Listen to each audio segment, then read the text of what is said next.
नमस्ते बच्चों, आज के इस वीडियो में आपका स्वागत है। आज हम लोग कक्षा 7वीं विषय विज्ञान के बारे में जानकारी प्राप्त करेंगे। इसके पहले बहुत सारे जो है कि विषयों की मैंने वीडियो भेजा है, जैसे हिंदी भी है, विज्ञान भी है। तो मेरे प्यारे बच्चों, पढ़ाई करना जो है कि शुरू रखिए आप लोग, क्योंकि मालूम है कभी भी जब विद्यालय खुलेगा तो ये जितने भी सारे गृह कार्य आपको दिए गए हैं, ये सारे गृह कार्य आपसे पूछे जाएंगे।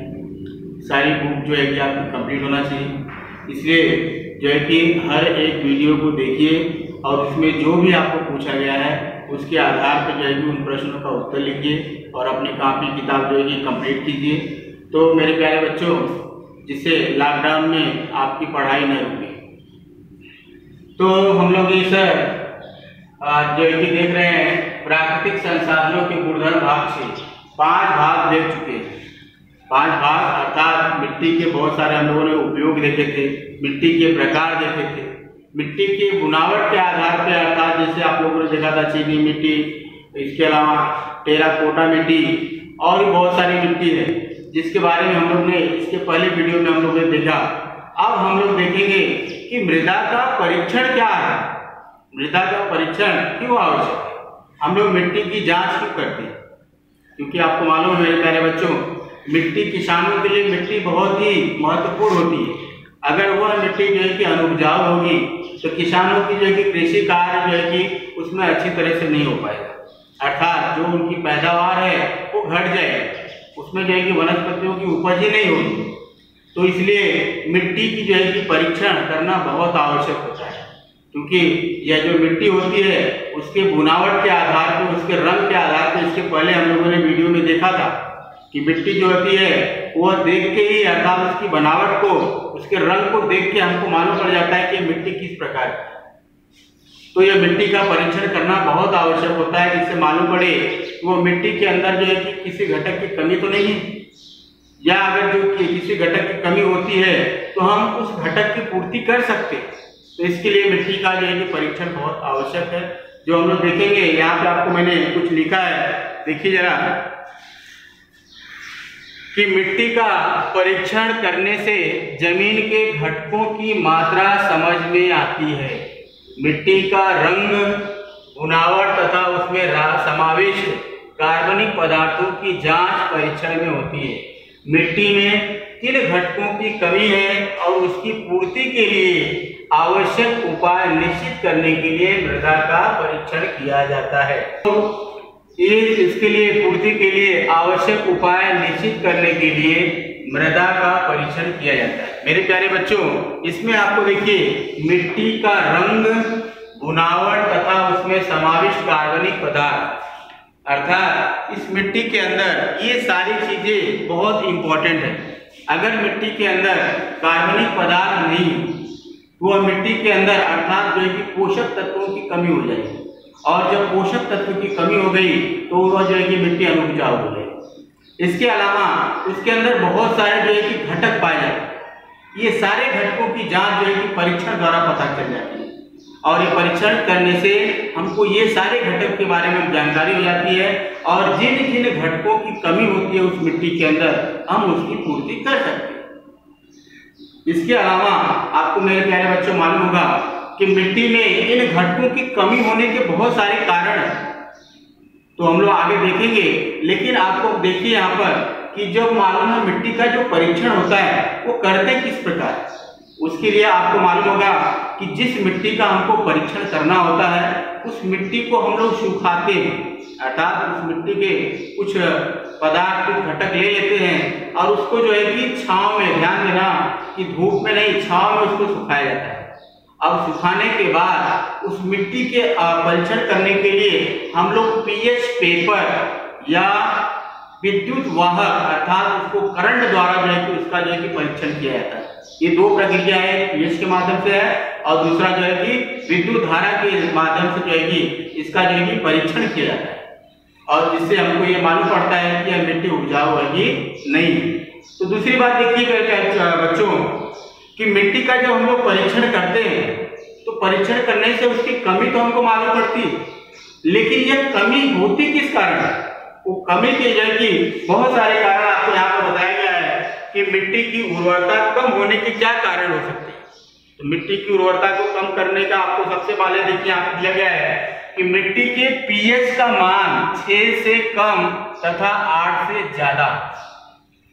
अब देखिए मिट्टी का जो पीएच होता है, मैंने आपको बताया था वो एक पीएच पेपर होता है, अर्थात वो रासायनिक प्रक्रिया के माध्यम से हम लोग क्या करते हैं, मिट्टी का परीक्षण करते हैं, उसको जांचते हैं। वो जो प्रक्रिया होती है, जो पदार्थ होता है, वो पीएच पदार्थ के माध्यम से होता है। तो एक पीएच होता है और उस पीएच में अगर मिट्टी का, ध्यान देना कि पीएच का मान अगर 6 से कम या 8 से ज्यादा है तो उस मिट्टी में उपजाऊपन की कमी है, अर्थात पोषक तत्वों की कमी आ गई है। अर्थात वह मिट्टी अगर 6 से कम है तो मिट्टी का मतलब वो अम्लीय हो गई है, ज्यादा मात्रा में उसमें अम्ल की मात्रा आ गई है, या 8 से ज्यादा हो गया है तो मिट्टी जो है कि ज्यादा मात्रा में क्षारीय हो गई है। इसलिए उस पीएच के माध्यम से यह पता चलता है कि वह मिट्टी जो है कि अगर 6 से कम है तो अम्लीय है और 8 से ज्यादा है तो क्षारीय। तो इससे हमको मालूम है, पता चल जाता है पीएच के माध्यम से। और अगर मिट्टी 6 से कम है और 8 से ज्यादा है तो यह मिट्टी अनुपजाऊ है। दूसरा आप देखिए कार्बनिक पदार्थों की कम मात्रा। दूसरी बात देखिए कार्बनिक पदार्थ, अर्थात जिसमें आप लोग को मालूम होगा कि हुमस की मात्रा, अर्थात जो हम लोग, आपको गांव में आप लोगों ने देखा होगा कि हम लोग गोबर वगैरह डालते हैं, इसके अलावा खरपतवार डालते हैं, तो ये सब क्या है, कार्बनिक पदार्थ।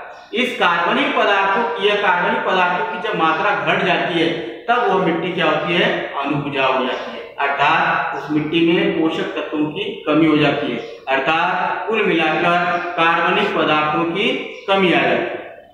तीसरा आपको दिया गया है कि जमीन से पानी की निकासी न होना।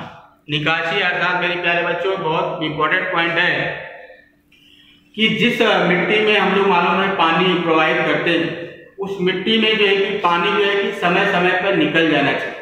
अगर वह पानी अगर बालू में वहां पे जमा रहता है, निकलता नहीं है, तो वह मिट्टी कुछ समय के बाद उसमें सड़न पैदा हो जाती है, और सड़न पैदा होने से वह मिट्टी जो होती है अनुपजाऊ हो जाती है। इसके लिए वह मिट्टी जो है कि ऐसी जगह पे होना चाहिए जिसमें पानी की निकासी हो, अर्थात उसमें पानी जमा न हो पाए, और साथ ही साथ उस पानी में जो है कि अर्थात पानी को, मिट्टी जो है कि वह पानी को शोषित कर सके, ऐसी मिट्टी की व्यवस्था होनी चाहिए। इसलिए ऐसे जगहों पे हमको ये करना चाहिए। अगला दिया गया है हमेशा एक ही फसल उगाना। ये देखिए बहुत सारे जो की समस्याएं हैं, एक ही फसल उगाना। मोस्टली आप लोग देखे होंगे गाँव में जो हम लोग कृषि कार्य करते हैं तो एक फसलें कटने के बाद उसमें वापस उसी फसल को बो देते हैं। इससे क्या होता है कि मिट्टी के उपजाऊपन की कमी हो जाती है। जैसे गेहूं काट दिए उसमें धान की खेती करें, ऐसा नहीं करते हैं। गेहूं का काटे तो उसमें गेहूं ही लगाते हैं, धान काट दिए धान ही लगाते हैं। इसके अलावा और भी बहुत सारी फसलें होती हैं कि अगर बार बार एक ही प्रकार की फसल अगर उसके अंदर बोते हैं तो उसके जो है कि घटकों की कमी आ जाती है। इसके लिए फसलें हमको अदल बदल कर बोना चाहिए। अर्थात आपको अगला जो लास्ट पॉइंट दिया गया है कि लवण युक्त पानी का निरंतर उपयोग करना। लवण युक्त अर्थात खारा पानी। मेरे प्यारे बच्चों, जिस कृषि में जो है कि हम लोग लवण युक्त पानी का उपयोग करते हैं वह मिट्टी जल्द ही अनुपजाऊ हो जाती है, अर्थात बंजर हो जाती है। इसीलिए पानी अर्थात कृषि कार्य के लिए हमको कभी भी लवण युक्त पानी का उपयोग नहीं करना चाहिए। अगर लवण युक्त पानी अगर उपयोग करते हैं, क्षारीय पानी का उपयोग करते हैं तो मिट्टी जल्द ही जो है कि अनुपजाऊ बन जाएगी। लास्ट आपको एक पॉइंट और दिया है कि रासायनिक कीटनाशकों का बड़ी मात्रा में उपयोग करना। अब यह देखिए आपको मालूम होगा कि किसान लोग कृषि को बचाने के लिए अर्थात कीटकों से बचाने के लिए ज्यादा से ज्यादा मात्रा में हम लोग कीटनाशक दवाई का उपयोग करते हैं, जिसके कारण कीटक तो मरते ही है, इसके अलावा वह दवाई जो है कि पानी में घुलकर मिट्टी में आके मिश्रित हो जाती है, जिससे मिट्टी के अंदर पाए जाने वाले जो उपयोगी सूक्ष्मजीव है वो भी मर जाते हैं। मेरे प्यारे बच्चों, वह जब सूक्ष्मजीव मर जाते हैं, जैसे आप लोग को मालूम होगा कि मिट्टी में एजेटोबैक्टर और राइजोबियम नामक सूक्ष्मजीव पाए जाते हैं। एजेटोबैक्टर और राइजोबियम यह सूक्ष्मजीव क्या करते हैं, नाइट्रोजन का स्थिरीकरण करते हैं, अर्थात जिससे वनस्पतियों को नाइट्रोजन की पूर्ति होती है। अब जब मिट्टी के अंदर मालूम है कीटनाशक दवाई चली जाती है तो यह कीटक क्या होते हैं, मर जाते हैं। अर्थात यह जो सूक्ष्मजीव होते हैं जो वनस्पतियों के लिए फायदेमंद होते हैं, यह क्या होते हैं, समाप्त हो जाते हैं। अब जब ये समाप्त हो गए तो मिट्टी अनुपजाऊ हो जाती है, वनस्पतियों को नाइट्रोजन की पूर्ति करने वाले सूक्ष्मजीव बचते ही नहीं। तो इस प्रकार ज्यादा से मात्रा में अगर कीटनाशक दवाइयों का अगर हम उपयोग करते हैं तो यह जो है कि कृषि कार्य के लिए अनुपयुक्त है, अर्थात जो है कि उसके अंदर जो है कि पोषक तत्वों की कमी आ जाती है। तो इतनी सारी बातें मैंने आपको बताया कि मिट्टी की उर्वरता कम होने के कारण, जैसे आप लोगों ने देखा अगर उसका पीएच मान 6 से कम 8 से ज्यादा है तो उसकी उर्वरता कम हो जाती है। दूसरा, कार्बनिक पदार्थों की मात्रा कम हो जाती है। तीसरा, मैंने आपको बताया जमीन में अगर पानी की निकासी बरोबर नहीं है तब जो है कि उसकी उर्वरता कम हो जाती है। हमेशा एक ही फसल अगर उगाते हैं, बार बार एक ही प्रकार की फसलें उगाते हैं, तब उस मिट्टी की उर्वरता कम हो जाती है। लवण युक्त पानी अर्थात जो है कि खारे पानी का उपयोग ज्यादा मात्रा में हम करते हैं तो वह मिट्टी अनुपजाऊ हो जाती है। रासायनिक कीटनाशकों का अगर ज्यादा मात्रा में हम उपयोग करते हैं तब वह मिट्टी अनुपजाऊ हो जाती है, अर्थात उसकी उर्वरता कम हो जाती है। तो ये सारे पॉइंट को अच्छी तरह से आप ध्यान रखेंगे। अगला आपको दिया हुआ था, एक वैज्ञानिक है, ऐसा हुआ था, क्या हुआ था देखेंगे। डेनमार्क के वैज्ञानिक सोरेनसन ने हाइड्रोजन आयनों की सांद्रता पर आधारित पीएच की संकल्पना प्रतिपादित की। मिट्टी का पीएच निश्चित करने के लिए पानी और मिट्टी को 1:2 इस अनुपात में मिश्रित करके उसका विभिन्न सूचकों की सहायता से परीक्षण किया। अब वैज्ञानिक जो सोरेनसन हैं, इन्होंने हाइड्रोजन आयन की जो कि सांद्रता पर आधारित इन्होंने जो है कि पीएच पेपर के कारण जो है कि यह संकल्पना को प्रतिपादित किया है। अब इसको प्रतिपादित करने के लिए उन्होंने पानी और मिट्टी के मिश्रण को लिया और उसके बाद उस पीएच के आधार पे उस मिट्टी का परीक्षण किया कि वो मिट्टी किस प्रकार, यह जो है कि 3 बातें जो है कि उससे जो है कि निकल कर आई। पीएच के आधार पर वो जो मिट्टी का जो परीक्षण किए थे 1:2 अर्थात 1 अनुपात पानी और 2 अनुपात मिट्टी अर्थात गीली मिट्टी को लेकर और उस पीएच पेपर के माध्यम से उन्होंने जो है कि यह प्रयोग को प्रतिपादित किया और जिसके आधार पर 3 जो है कि बातें निश्चित हुई, जिसमें आपको यहाँ पर दिया गया है कि पहली बात यह थी कि अम्लीय मिट्टी, दूसरा उदासीन मिट्टी और तीसरा क्षारीय मिट्टी। अब पहला और तीसरा जो मिट्टी का जो आपको यहाँ पर दिया गया है कि अम्लीय मिट्टी और क्षारीय मिट्टी, यह जो है कि कृषि कार्य के लिए अनुपयुक्त है, अर्थात यह उपयोगी नहीं है। अगर मिट्टी जो है कि दूसरे पॉइंट पे अर्थात उदासीन है, जिसमें पीएच 6.5 से 7.5 के अंदर है, तो वह कृषि कार्य किया जा सकता है। मेरे प्यारे बच्चों, पहला पॉइंट उन्होंने बताया था कि इस मिट्टी में जो पीएच की मात्रा है 6.5 से कम है। 6.5 से कम, इसका मतलब वह मिट्टी जो है कि अम्लीय है, उसमें अम्लता की मात्रा ज्यादा है और इस अम्लता की मात्रा को ज्यादा होने से वह मिट्टी जो है कि कृषि कार्य के लिए उपयोगी नहीं है, अनुपयुक्त है। यह जो है कि उन्होंने परीक्षण किया। दूसरा परीक्षण उन्होंने किया था कि मिट्टी का जो पीएच है 6.5 से 7.5 के बीच में, 6.5 और 7.5 अर्थात वो ये कंडीशन है, न मिट्टी अम्लीय है न क्षारीय है, अर्थात इन दोनों के बीच की कंडीशन है जिसमें हम लोग कृषि कार्य कर सकते हैं। और तीसरा कंडीशन देखा था 7.5 से, अर्थात पीएच का मान 7.5 से अधिक है। अब इस जगह की 7.5 से अगर अधिक है तो वह मिट्टी क्या होती है, क्षारीय होती है, कितना भी हो सकती है। 7.5 के ऊपर मतलब 8, 9, 10 कितना भी हो सकता है। मतलब जितना ज्यादा पीएच का मान आएगा उतना ही ज्यादा जो है कि वह मिट्टी क्या होगी, क्षारीय होगी, अर्थात अनुपयुक्त होगी।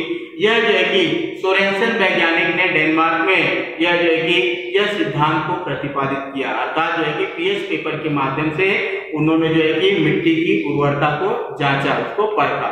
इसके बाद मेरे प्यारे बच्चों, इसे सदैव ध्यान में रखो। एक बात है जो आपको हमेशा ध्यान में रखना है कि रासायनिक उर्वरकों का अधिक मात्रा में उपयोग करने से जमीन की गुणवत्ता बिगड़ती है और वह जमीन बुआई के लायक नहीं रहती है, जमीन की उर्वरता बनाए रखने के लिए फसलें अदल बदल कर उगानी चाहिए।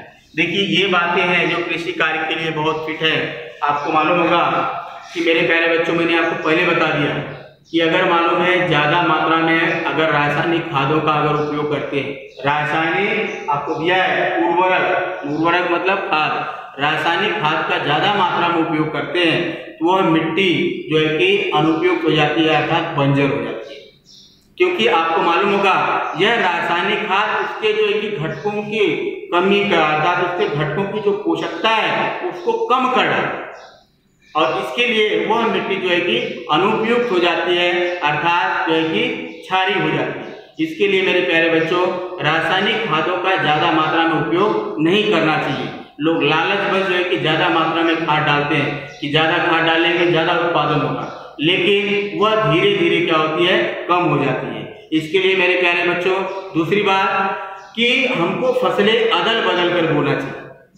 अगर फसलों को अदल बदल कर बोते हैं तब जो है कि उसकी जो है कि गुणावट अर्थात उसकी उर्वरता बने रहती है। जैसे गेहूं की फसल बोने के बाद उसमें चने का मटर का बो दी, या चने मटर के बोने के बाद गेहूं का या धान की खेती की थी।